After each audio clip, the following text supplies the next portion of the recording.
Thanks for joining us for Religious Hard Talk. I'm Ian Boyne. Today we speak to an independent Seventh-day Adventist minister. He used to be a Seventh-day Adventist minister with the General Conference of Seventh-day Adventists. He actually studied at the then West Indies College, now Northern Caribbean University, and served as an Adventist minister.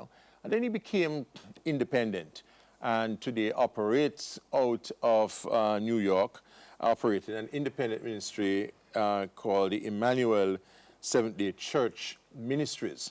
And there are a number of Sabbatarian ministers who were formerly credentialed by the Seventh-day Adventist denomination, but who are now running independent ministries.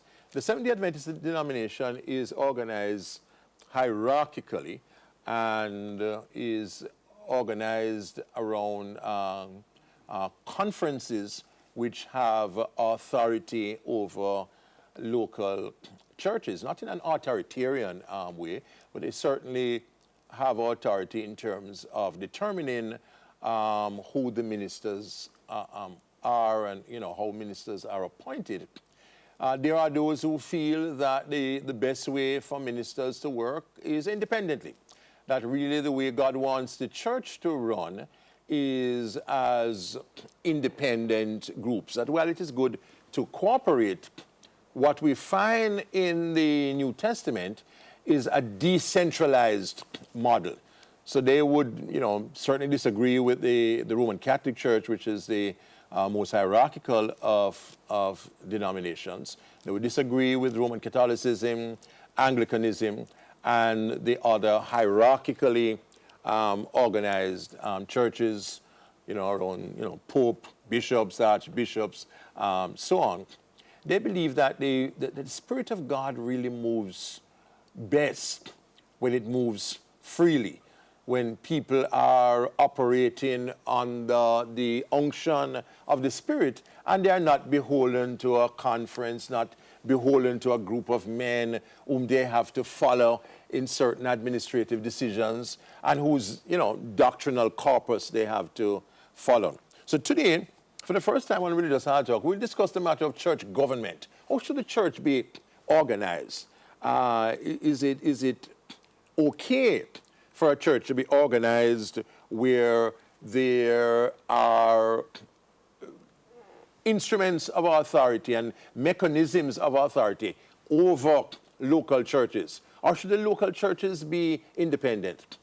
This represents the 500 years of the founding of the Protestant Reformation, and 500 years since Martin Luther nailed up his famous 95 theses in Wittenberg. And one of the primary issues of the Reformation was this matter of church government. Martin Luther was rebelling against his Roman Catholic church, which was very hierarchically organized. And he came up with the concept of the priesthood of all believers, that there's no special caste of people called priests who have authority and have sacramental rights. That every believer, everybody who has the Holy Spirit, is a priest. So, independent ministers like Ivan Plummer hold to a version of this view. And we're going to be talking about that today. We thank you for your company. Good to have you on the program, Pastor Plummer. Thank you very I want much. to make the case for us for an independent ministry. Why do you believe that this is perhaps the best way for the church to be organized, for ministers not to have to be not accountable to mainly, but having to be dictated or following the instructions of a hierarchy? Well, thank you so much, Pastor, for inviting me to your program. The subject that we're talking about is a very, very troublesome one for some people. But I think that as far as the Bible is concerned, it is a very, very clear-cut issue. I think in fairness to our viewers as well as to the entire subject we are dealing with, it would be somewhat important for me to at least give an idea of how I became an independent minister. All right. Okay. All right. Okay. Is that okay with you? Yes, man, that's okay with me. All right. I worked, as you said, with the Greater New York Conference of Seventh-day Adventists for a number of years as an ordained pastor. A number of years, yes? Yes. That's the Adventist, Yes. the Adventist ministry. I worked in New York City. Okay. I did not work in Jamaica formally. I see. I worked informally in that. I pastored a church for about 1 year for a pastor because he was on study leave. Okay. And he had asked the president to allow me just to see over the church. While he was so absent. I did that, and then after that, I was waiting for my brethren to say whether or not they would employ me, but I discovered at the time that, you know, the wait was getting longer and certain things. I got the opportunity to travel to the United States, and I did that. When I went there, I went to school, went to Fordham University. You went to Fordham? Yes. Catholic University? Yeah. A very fine university. Yes, I did a master's of family ministry there, family counseling. I see. There, and then after that, right after, it so happened that, of course, at this time I was liaisoning and started helping out the churches in New York, in the Greater New York Conference. Seventh-day Adventist churches? Yes, because some of the ministers, I knew them, and they were kind enough to give me a break now and then, preach here, work in meetings there, and so forth and so on. All right. So while I was at university, the moment I was through at university, I was picked up. That was about in 1988. Oh. Right. I was assigned as an associate pastor at a certain church, and then after that I was reassigned to another church, and after that I was given my own district to pastor. I see. When I got the district, the church I got was the Emmanuel Seventh-day Adventist Church. Okay. All right. Seventh-day Adventist church. Yes. So, but what happened is that there was a church that had a problem with the conference, and because of that, they not really breakaway. The way the problem was handled by the conference, I think, caused a rift, and eventually there was some schism, and the brethren were kind of not cast out, but they are separated from the conference. I see. A group of them were there, and then after a while, they decided, that group that remained, some left never to go back, said they would not go back to an Adventist church because of the nature of how things was going. Yes. It happened to do with how the pastor was treated. Okay, it was treated badly by the conference. Yes, of course, the conference may have had its reason, but it's how it was handled. Yes, and the people didn't like it. The exactly. members didn't like how it was. So the church kind of splintered up. Some remained at the conference. I think the greater number just frazzled out wherever. Yes. But then there was a group of about 70 people that stayed by themselves, saved up their tithes and offering. At that time, the conference said to us as pastors that none of us should go and minister to them. Oh, yes, true. All right. Yes. Now, when that happened, it just so happened that the pastor who was defrocked, yes, he and I were very good friends.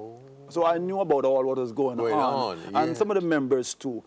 It just so happened that one day I got a call from the conference president and that I need to come in to see them. Yes. When I went to the conference office, I saw the president and had an interview with the president. The president said to me, the executive committee has decided to ask me to pastor this group because what happened there, I decided to come back to the church, to the conference. Okay, that's how to come back to the church. Yeah, and he just said that. Yes. So I said to the president, who was a Caucasian fellow, I said, sir, I understand the situation, but I don't think I am the best person because I sort of sympathize with the situation because I know what had happened. Yes. He said, the Virgin said they felt that I am the best person for the job. I said to him, I know I cannot refuse an assignment because in the conference they said you'd be considered insubordinate. That's right. All right. Yes. So I said, but I just want you to know that there are some problems that are there that I can't handle. Yes. But nevertheless, I took the assignment.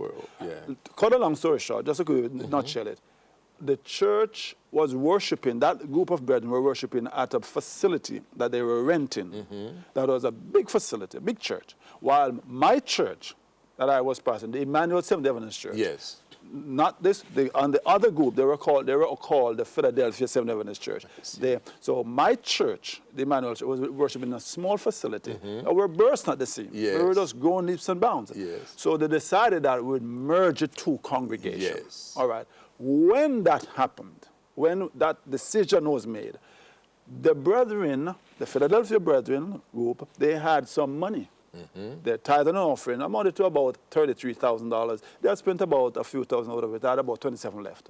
The greater portion was offering and some was tithe. I'm going to take a break at this point. Ivan Plummer explained to us how he became an independent Seventh-day Adventist minister. He was employed by the Seventh-day Adventist denomination, but as a result of certain things which he's explaining, he became independent. And he will go on to defend the role of independent ministries, showing why the Bible, in fact, supports and sanctions this kind of ministry. I would give the hierarchicalist view. I'll represent the hierarchicalists on this program. We take our first break on Religious Hard Talk.